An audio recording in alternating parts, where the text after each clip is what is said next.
All right, I'm delighted to say I'm joined here by Shane Williams in the city of Oita. Shane, you're an expert when it comes to the country of Japan, so you're the person, I presume, giving advice to most people over the last couple of weeks? Yeah, I don't know if I'm an expert or what, but I might be giving advice. I don't know if anyone's taken it, to be honest with you. No, look, it's good to be back in Japan. It's my first time in Oita, so it's a pleasure to be here. Sun's out, and hopefully it'll be a big game. Yeah, let's hope so.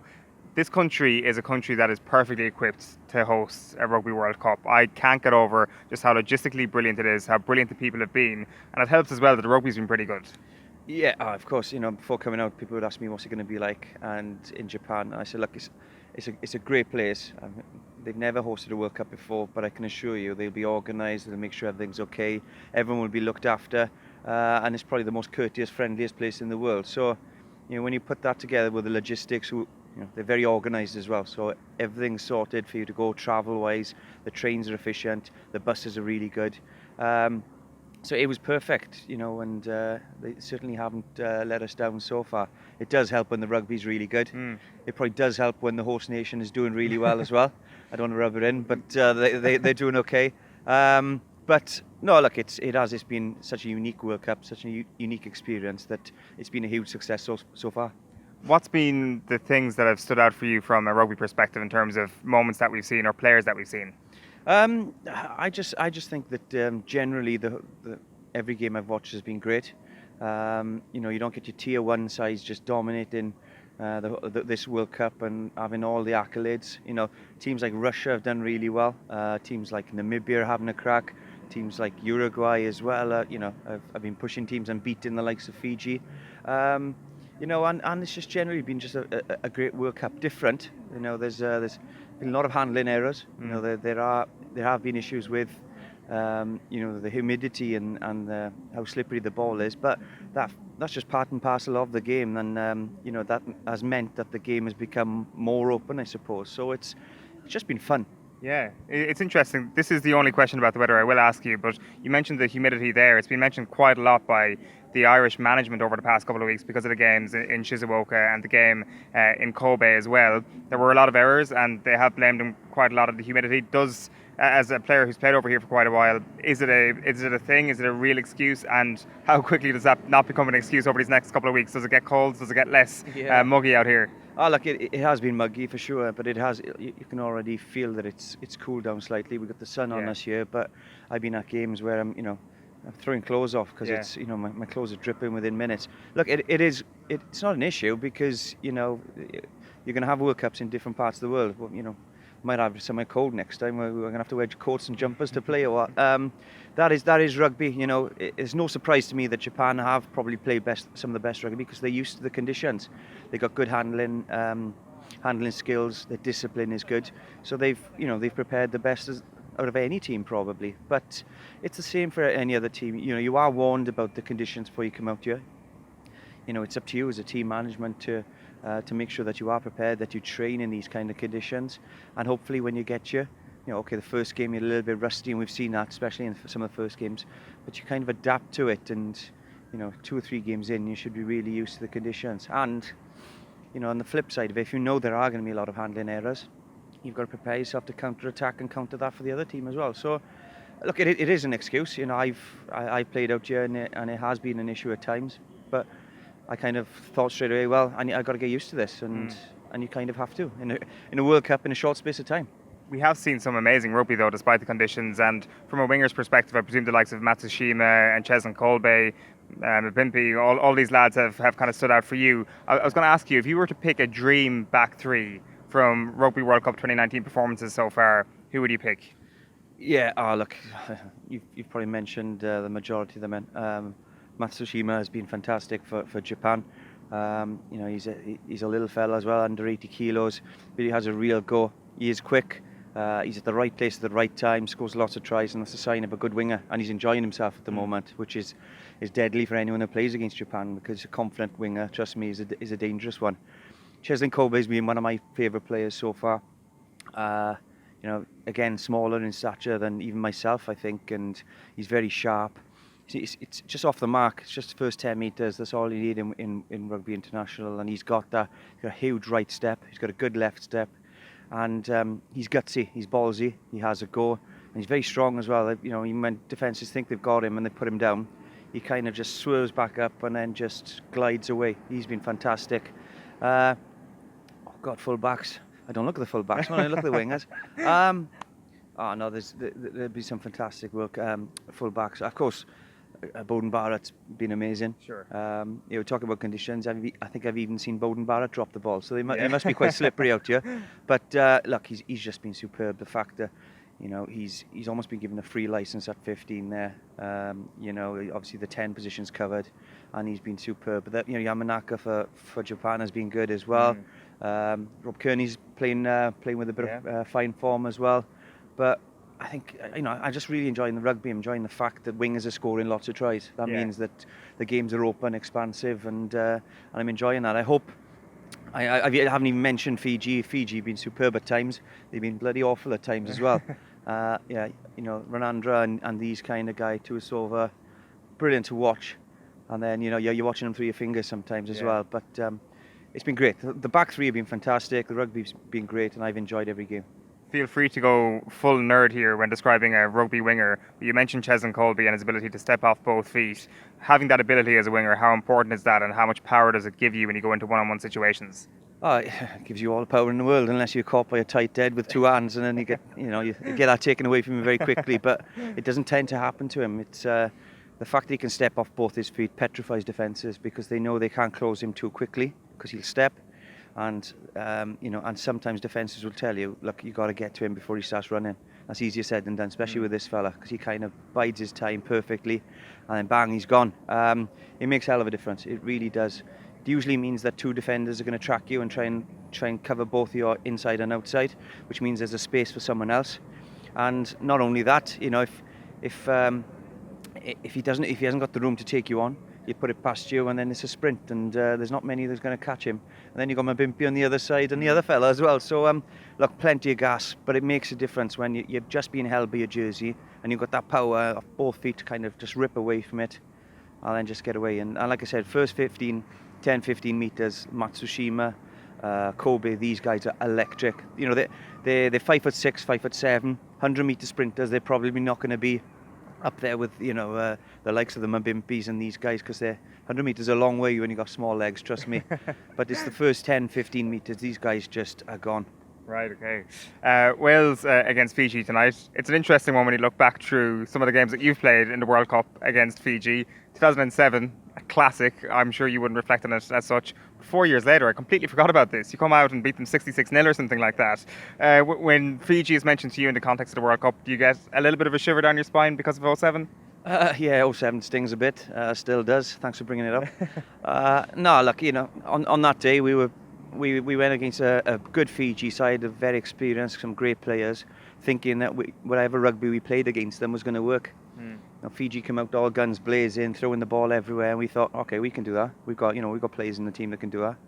Yes, you can, but you always risk. Yeah. Playing Fiji rugby against Fiji doesn't work. You know, offloading and tackle, popping up, almost playing touch rugby at times. And it backfired. You know, we lost against a better team.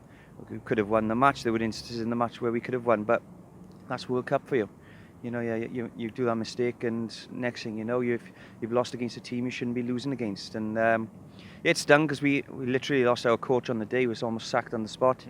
And that's never good, you know, losing when you're mates, because, you know, Gareth was one of the lads as well for us. So it does sting. Yeah, you know, 4 years later, beat them very convincingly. You know, beaten them since. But that's just Fiji feel. I think this Fiji squad now, when I look at them, you know, it could be a hell of a team. It really could. If the coaches had time to manage them completely, mould them into a team, they'd be deadly. Because from backs to forwards, and the lads they got on the bench are not even involved, are world class. Are some of the best players that are playing in the European league. So they are difficult. I think what Wales have to do is kind of, you know, numb the pain early on. Stop the legs of the backs getting involved in the ball, getting the offloads in. That means you've got to defend them very aggressively, get in the face, and make them make mistakes, because they do make a lot of mistakes. And I don't know if you watched the Uruguay game, I have no idea how they lost that match. Yeah. But it was all because Uruguay were fantastic. They had a real go, but they made so many mistakes. They just, you know, shot themselves in the foot, really. So there are plenty of ways to counter Fiji. It's just don't go out there tonight, guys, and play touch rugby against these boys because they will kick your ass. Yeah, it certainly seems that way. From a Welsh perspective, where does this team rank in terms of the great 2011 team? Because I presume 2011, when you look at the World Cup squads, was the best one, or am I getting kind of bogged down on where they actually finished when you compare 03 to 07 to 11? Oh no, look, for me, the squad I was involved in from 08 through to that World Cup was the best squad I've been involved in, certainly. Obviously, we done pretty well, should have done better, but that's again the past now. I think for me that that was without doubt the strongest squad I was involved in. But back in 2011, you look at the games we played. A lot of the first team played a lot of rugby because we probably didn't have the strength and depth that this Wales squad have at the moment. We have a luxury now that we have an abundance of back rowers, scrum halves, wingers, a couple of good full backs there as well, centres. That if one of our main lads goes down, and I don't want to jinx it, we got someone to come in and fit in very comfortably and not look out of place and be just as good as what we have already. So for me, without doubt, this is the strongest Welsh squad I've seen. I think it's stronger than we had in 2011. But back in 11, Warren Gatland was building this squad probably for 2015 and 2019, whatever year it is. And I think he's done that well. He's lost a couple of players along the way. Sam retiring last year, Talupe Falatau. But we still got some great back rowers. James Davis is playing against Fiji, and he'll want to go out and prove his worth. So that's great. That's where we are at the moment. We have that strength and depth, and it is a squad that wins you World Cups. So I'm quietly confident about that. It's interesting when you look at the context of Ireland and what you're talking about there. 2011 is obviously something that gives us as Irish sports fans nightmares, that game against yourselves. Like, you talk about perhaps wanting to achieve more in your time, whereas many Irish rugby supporters would be like, just give us one semi-final and we would take it. But very quickly, I'd imagine that changes, that any team who goes out to actually just win a quarter-final, it's actually kind of a defeatist attitude because it's gone within a week. Suddenly, reaching a final then becomes the holy grail. Yeah, look, you get no prizes for a quarter-final, unfortunately, or a semi-final. Yeah, look, I think for me personally and most of the lads that played in 2011, we had a lot of self-belief. We had a lot of lads that were talking about winning the World Cup in Poland in pre-season training, pre-World Cup training, I should say. And that kind of became infectious very quickly. We did believe we could win the World Cup. When we got to the quarter-final, we almost, we were so confident we were going to beat you guys that we just went out there and played with a bit of arrogance and a couple of great performances in individuals. But as a team, we just felt we were going to get to that semi-final. And when we got to the semis, again, we just felt so confident we were going to beat France. And obviously circumstances changed, but we still felt with 14 men we were the better team. And then France go and do what they do in the World Cup and nearly become world champions. Look, these things still do kind of pop up once in a while where I wake up at night thinking, I nearly got to World Cup final and we could have won it, So, for me, if I'd have won it in 2011, at the end I wouldn't have been that shocked. I honestly believed that we were going to win that World Cup. So that does sting. Look, for you Irish boys, you went to we play a World Cup, best in the world, and rightly so. Tough team to beat, but World Cup is just a little bit magical in that sense. You have your upsets, you have your shocks. I was there for that Japan-Ireland game, and it's probably one of the most unique experiences I've ever experienced in a stadium. Absolutely crazy for the neutral fan. What a game, And myself and probably 60,000, however many were there, didn't think that Japan were capable of doing something like that. But that's the glory of the World Cup, I suppose. It wasn't that Ireland were particularly poor on the day, didn't play their best, sure, but Japan were just superb. And these things happen, and they've happened to me, and they've happened to World Cup winning teams as well. But I think that's why we enjoy the World Cup. You never know what's going to happen. Uruguay against Fiji. Uruguay should never have beaten Fiji. Yeah.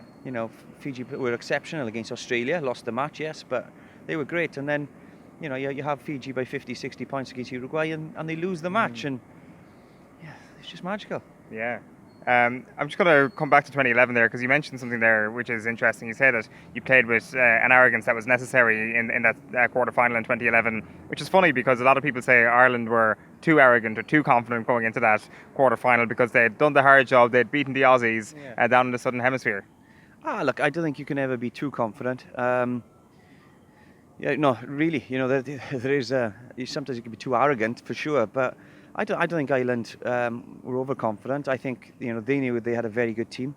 On paper, it was very even, I think, between the both sides, and of course they're more than capable of beating Wales with the squad and the team they had. We knew that, but our approach going into the game was we're just not going to, we're not going to be all like, come on, let's give it our best and see what happens. We were going in saying, right, we're going to dominate the back row, we're going to keep ball, we're going to do this and that, and we'll beat this team, we'll beat Ireland. And that's all it was really, and we went in and did that. We played with that confidence, we played with that attitude, and from the first minute to the 80th minute, we really believed we weren't going to lose that game, and sometimes that's all you need. It seemed that dominating that back row was the absolute key, that once that was taken away from Ireland, Declan Kinney did not know what to do.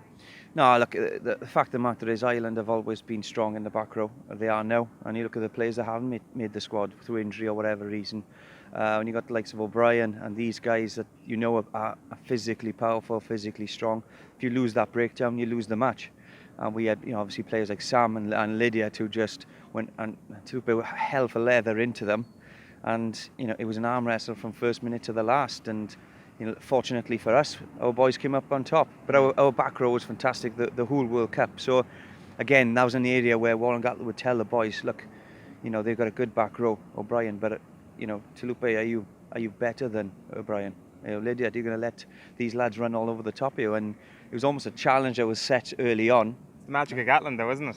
It is, and he knows what he's doing, and he knows as well. Sometimes the Welsh, don't fully believe in their ability. Sometimes we're a try-hard nation or a hard lines nation, then where you did really well hard lines, but sorry, you're out the quarterfinals of the World Cup. So he knew it was an 80 minutes where we just had to stand up, and it was all about the back row and the breakdown, and it was a war. Yeah, it sounds very like the current Irish mindset, the sort of quarter-final team. Like Rob Penny, I was speaking to him last week, and he says that sometimes we have that small man mentality in Ireland, whereby like we kind of look at the outside as a challenge all the time, but sometimes can get bogged down in moral victories a little bit too much. Does that ring a bell to Wales pre-Gatland? Yeah, without doubt. I've been involved in this Welsh squad. Music's come on now. I've been involved in this Welsh squad for a very, very long time, and when I got in the team initially in 2000, it was a very, very good team, some world-class players. But I always had the kind of feeling that we'd go out away from home against England, and it'll be like, come on boys, just do your best today and see what happens, rather than the mindset now is Warren Gatland goes to Twickenham and he's telling the lads, look, we're favourites for this and we're going to win this one, and if we win this match we're going to win the Grand Slam. And all of a sudden, if you'd have told me that in 2000 when I first got in the team, or 2003 when Hansen was there, I'd have been like, oh, okay, I don't know about that. Sure. But it'd be nice if we were, but I'm not sure. I'm not 100% confident. But since Gatland took over, he just used to tell the lads, look, you can be the best team in the world here. He'd tell me, look, Shane, you're playing the best rugby at the moment. You're one of the best wingers in the world. All of a sudden, I was 6'5", and I was going into these games thinking, I was a world beater and anything can happen. And he kind of installs that into his players, not only for Wales, but you probably ask the Lions boys that he does it for the Lions tours as well. And sometimes that's all you need is just a bit of confidence, a can-do attitude, I suppose. And you go out there and you do the business, because it's a fine line international. It's only a millimetre probably from the best player in the world to the 5th or 6th best player in the world, and it's the same with the team. So you just got to get it right on the day. The last kind of World Cup memory I want to touch on is not from 07 or from 11. It's actually from 2003, because it's something that we don't hear you talk about too often, the journey that you went on within a World Cup. So for people who may not realise, what position and what rank were you when you started the tournament, and where did you finish up? Oh God, I have no idea where we were. We were on the bottom somewhere. We'd had a poor 2007 really. 2003 we're talking about. Sorry, I'm talking about your own personal position. Oh, yes. Third choice scrum half. Oh, for me personally, God, yeah, right down the pecking order. Third choice scrum half. Well, I wasn't even a scrum half, so that says it all. I think I was just a token gesture of someone who could fill a gap really, could play in a couple of positions. I wasn't a scrum half as long as I had a hole in my head. But I made the tour and I didn't care. And for me personally, it was the turning point in my career. I had my first cap in 2000. I spent 18 months out of the team, and then had to fight my way back in. And it might have been by default, but I was the third choice scrum half going to a World Cup, and I was going to do my damn most to get in that team really. And it was frustrating because I didn't play in many of the pool games at all. Actually, I was on the bench once, didn't get on, and then we played All Blacks in the final match, and through injuries and a few wanting to rest a few players who'd already qualified for the quarters really, I was asked to play against the All Blacks, and without doubt the turning point in my career. I told myself before the game, look Shane, if you don't play well today, don't expect to play for Wales again. This is your chance to prove a few people wrong. Wow, against the All Blacks, no pressure. Against the All Blacks, but me and a lot of other lads out there as well probably weren't sure if they were going to play much rugby after that. Like Tom Shanklin, Jonathan Thomas and these guys. We just went out there and did our best and give it our all. We at times we were fantastic. At times, we left in soft tries, and again, probably up there with one of the best rugby matches in World Cup history. And we lost the game, yes, but I come away, I'd scored a try, got involved in a couple of others. And even though we'd lost the game, I had a cheeky little smile on my face because I thought, well, if he doesn't pick you again after this, then there wasn't much more you could have done on the field. And I played the following week against England in the quarters. Again, another game perhaps we were good enough to win. Yeah. And I came back relatively happy because it was a huge personal journey for me because I wanted to get back in that team. Yeah, I was just about to say, actually, I remember watching that England game. That's like, just from memory, it kind of feels like a game that was nip and tuck, that the world champions were there for the taking that day. Oh, without doubt. We first half we were by far the best team. We run them ragged. We really did. Steve scored a cracking try. We dropped the ball over the line. We did a lot that day to win that match. And I think it was the kicking game in the end from Kat and Johnny Wilkinson that changed it. And we ended up losing to the team that eventually won it. So again, for us, another one that got away. But it was a great weekend. Again, I played pretty well that day. Set up Steve for a try. Set up Nugget for a try as well. And even though it always hurts when you lose and you're out of the World Cup, I kind of walked away from that game thinking, well, you've done all right, Shane. You've done okay. Hopefully now this is the turning point in your career, and it was. And I didn't get dropped from the team after that, and that wasn't because I was the best thing since sliced bread. It's because I bloody worked hard. I didn't want that feeling of not being in the team again, being dropped, not being good enough, and it did. It eventually made me the player I was. So I'm not going to ask you who's going to win the World Cup. We're going to go through the permutations here. It looks like Wales have every chance of topping this pool, every chance of beating France in a World Cup quarter-final against one of the big two then in a semi-final. Do they stand a chance? Do you think that Wales can make a World Cup final? Oh, yeah, I do.